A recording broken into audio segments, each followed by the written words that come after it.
করোনাকালীন সময়ে পাসপোর্টের মেয়াদ শেষ হয়ে গেছে, আইডি কার্ডের সাথে মিল না, তাদের পাসপোর্ট থেকে পাসপোর্ট ছাড়িয়ে দেওয়া উচিত, কারণ আচ্ছা তারা বিদেশ থাকতে ঠিক সমস্ত আছে, তথ্য। হ্যাঁ আপনার দাবি ঠিক আছে। ঘুষটা আপনি কতদিন আগে দিচ্ছেন?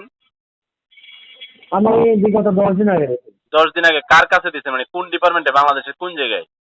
বাংলাদেশের যে কোনো ডিপার্টমেন্টে কোনো চাকরি করে না, তার কাজ হলো শুধুমাত্র এই দালাল চক্র, এরা হলো এদের কোনো কাজ নাই, এরা ক্লায়েন্ট গুলো গোছায় গোছায় তাদের কোন কাছ জায়গায় থেকে টাকা আপনি কামাই দালাল রে করে। কোন ঠিকানায় টাকাটা দিচ্ছেন এটা বলেন না, বাংলাদেশের কোন এরিয়াতে টাকাটা দিচ্ছেন?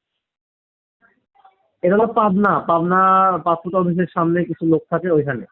আপনার আমি আবার পাসপোর্ট অফিসের ঢাকাতেও সামনে? গেছিলাম, হ্যাঁ ঢাকাতেও কিছু লোক থাকে ওইখানে। আমি আপনার আর একটা তথ্য দেই, বাংলাদেশে যে রিকর্ডিং এজেন্সি গুলো আছে যারা বিদেশে লোক পাঠায়, হুম, এই এজেন্সির যে এমডিরা আছে, বিশেষ করে তারা অফিস খুলে বসে আছে, এই এমডিদের সাথে আমি অনেক জায়গায় যোগাযোগ করছি।